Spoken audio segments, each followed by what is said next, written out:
दोनों बातें वेदों में, शास्त्रों में, पुराणों में, धर्म ग्रंथों में लिखी है। गौरांग महाप्रभु ने भी कहा, नित्य सिद्ध कृष्ण प्रेम साध्य कभू नय। भगवान का प्रेम नित्य सिद्ध है, किसी साधन से नहीं मिल सकता, वो कृपा साध्य है। और यह भी कहा गौरांग महाप्रभु से ने कि साधन बिनु साध्य कभू ना ही मिले। साधन के बिना साध्य कभी नहीं मिल सकता। वेद से लेकर रामायण तक सब ग्रंथ कहते हैं साधना करो।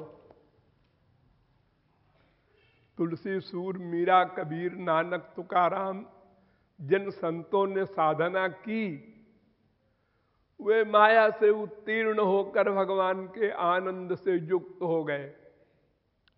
और जिसने साधना नहीं की, उसको भगवत प्राप्ति नहीं हुई। अगर बिना साधना के भगवत कृपा हो सकती या संत कृपा हो सकती, तो संसार ही क्यों रहता। भगवान में 8 गुण हैं। वेद कहता है, अपहृत पापमा बिजरो विमृत्युर विशोको विजिगत्सो पिपासा सत्य काम सत्य संकल्प। छांदोग्योपनिषद में 8वें प्रपाठक के पहले खंड का 5वां मंत्र है। ये मंत्र कहता है कि भगवान में 8 गुण होते हैं। उसमें एक गुण है सत्य संकल्प, अर्थात जो सोचा वो हो गया, करना नहीं पड़ता। जैसे आप लोग कोई कर्म करते हैं तो पहले सोचते हैं, फिर उस कर्म का ज्ञान प्राप्त करते हैं, फिर उस कर्म करने की इच्छा पैदा करते हैं, फिर उसको प्रैक्टिकल अमल में लाते हैं, तब कोई कर्म होता है। भगवान को ये सब नहीं करना। सोचा अनंत कोटि ब्रह्मांड बन जा, बन गया। अनंत कोटि ब्रह्मांड का प्रलय हो जा, हो गया। बोले भी नहीं, बस सोचा।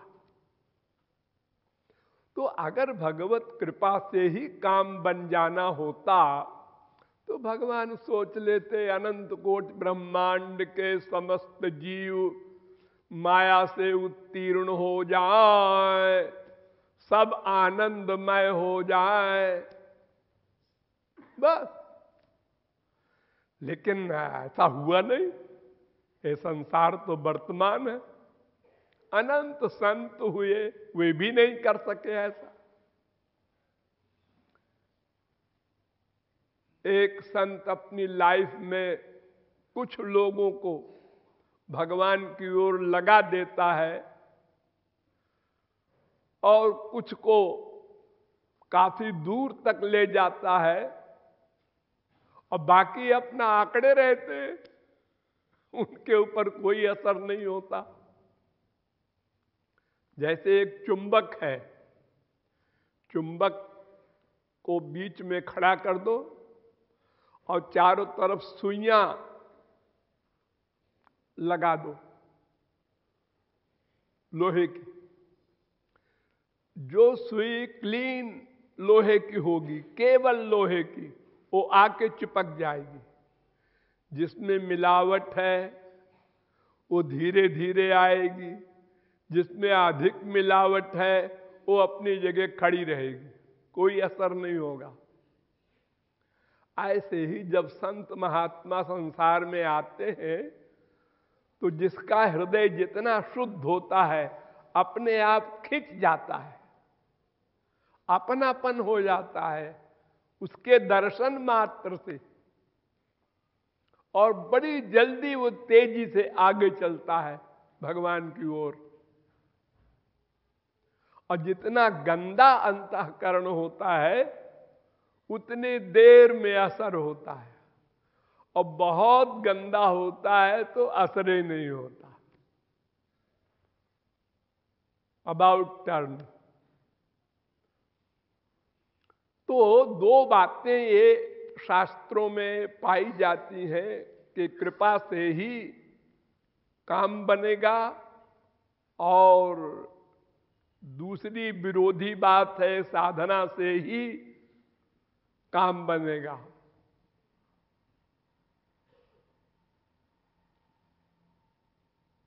ये दो विरोधी बातों में कौन सही है? अगर ये कहा जाए साधना से ही काम बनेगा, तो साधना आप किससे करेंगे? इंद्रियों से, मन से, बुद्धि से। इतनी चीज आपके पास है। आंख, कान, नासिका, रसना, त्वचा, 5 ज्ञानेंद्रिय है, 5 कर्मेंद्रिय है, 1 मन है। इसी से तो आप साधना करेंगे। भगवान की साधना करें चाहे संसार की करें, कोई भी कर्म करेंगे तो इन्हीं मैटरों से करेंगे। और ये सब मेटीरियल है, माइक, माया से बने हैं, और भगवान दिव्य है। तो माइक मैटर से दिव्य भगवान का ग्रहण नहीं हो सकता, असंभव। इसीलिए जब राम आए, श्री कृष्ण आए हमारे मृत्युलोक में, तो जाकी रही भावना जैसी, प्रभु मूर्ति देखी तिन तैसी। मल्लानाम नृणाम नरबर स्त्रीणाम स्मरो मूर्तिमान। सब ने अलग अलग दृष्टिकोण से राम को देखा, श्री कृष्ण को देखा, लेकिन माइक आंख से माइक ही दिखाई पड़ेगी, कोई वस्तु हो। भगवान दिव्य है, इसलिए वो इन आंखों से दिखाई ही नहीं पड़ सकते, चाहे करोड़ कल्प साधना करे कोई।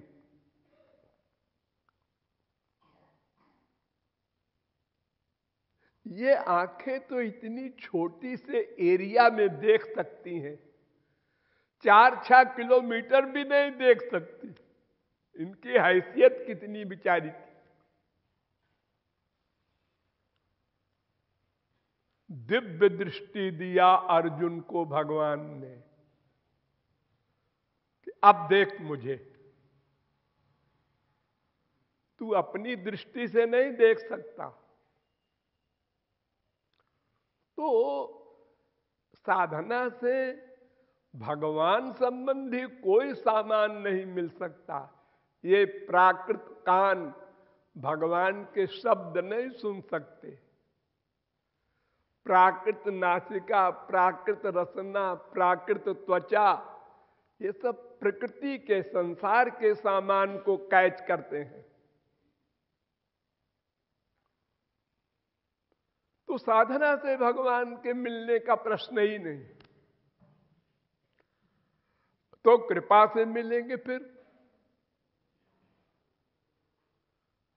वो अपनी आंख जिसको दे दे, अपने कान जिसको दे दे,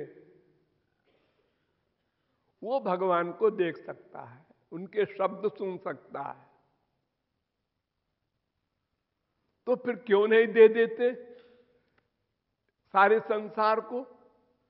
जब हमारी साधना से काम ही नहीं बनना है, उन्हीं के दान से काम बनेगा, तो उनको सबको दे देना चाहिए अपनी आंख, अपना कान, यानी दिव्य शक्ति, स्पिरिचुअल पावर। हाँ, उसमें एक रीजन है कि पात्र अगर आपका सही है तो वो कृपा से दे देते हैं। कोई व्यक्ति फ्री में दूध दे रहा है, लेकिन शर्त है कि बर्तन ले आना, अपना बर्तन लाओ, दूध का पैसा नहीं लेंगे। अब बर्तन ही नहीं है आपका, या बर्तन के नीचे का हिस्सा ही गायब है, तो वो दूध किसमें देगा? तो अंतःकरण आपका गंदा है, पाप पुण्य भरा है उसमें अनंत जन्मों का। अनंत बार भगवान को आप लोगों ने देखा है, और देखकर, ये कौन है? ये नंद कुमार है, बड़ा लफंगा है, हमारे पीछे पीछे चला आ रहा है। उस समय हम लोगों ने ये कहा, और जब वो चले गए तो हरे राम राम राम हरे हरे करते।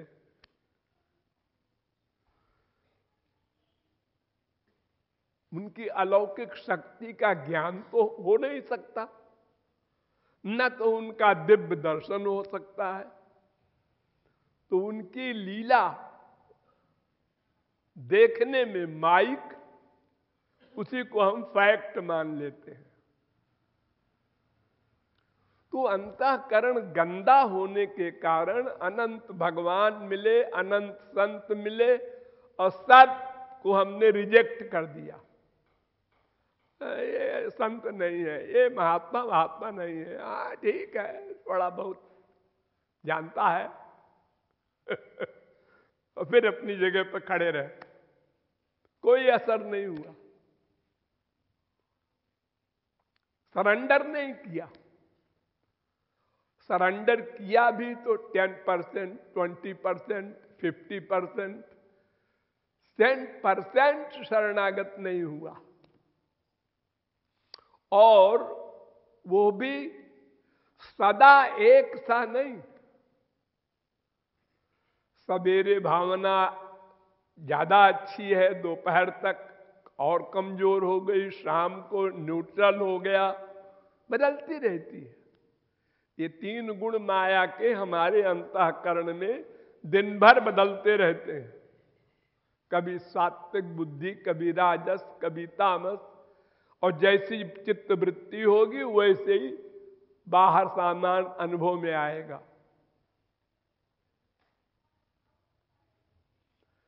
तो अंतःकरण शुद्ध हो जाए, ये हमारी ड्यूटी।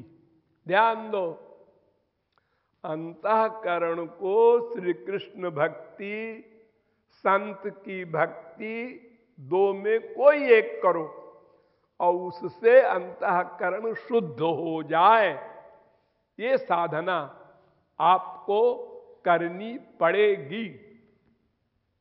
फिर कृपा होगी तो वो सामान मिलेगा अलौकिक। अब बर्तन बन गया, अब दूध मिलेगा फ्री में। आपका अंतःकरण शुद्ध हो गया भक्ति करके, हाँ, अब भगवत कृपा, गुरु कृपा हो जाएगी, और वो सामान अलौकिक बिना दाम के मिलेगा। उसका दाम कैसे कोई दे सकता है? क्योंकि वो सामान तो स्पिरिचुअल है, और दाम जो होगा वो सब मटेरियल होगा। क्या देंगे आप? शरीर, वो तो घोर गंदा। मन, वो तो और पाप से युक्त। क्या देंगे? भगवान को ऐसी कौन सी चीज आप देंगे जो उनके काम की हो? ऐसी कोई चीज है ही नहीं आपके पास। तो हमारा काम है साधना के द्वारा अंतःकरण को शुद्ध करना, ये हमारी ड्यूटी। इस ड्यूटी को जिसने पूरा कर दिया, तुलसी, सूर, मीरा, कबीर ने, उनके ऊपर कृपा हो गई और दिव्य शक्ति मिल गई और भगवत प्राप्ति हो गई। इसलिए भगवान की कृपा, संत की कृपा भी आवश्यक है और अपनी साधना भी आवश्यक है। अपनी साधना से मन को शुद्ध करना है, फिर कृपा से अलौकिक प्रेम, अलौकिक दर्शन, अलौकिक शक्ति प्राप्त करना है। ये समाधान है।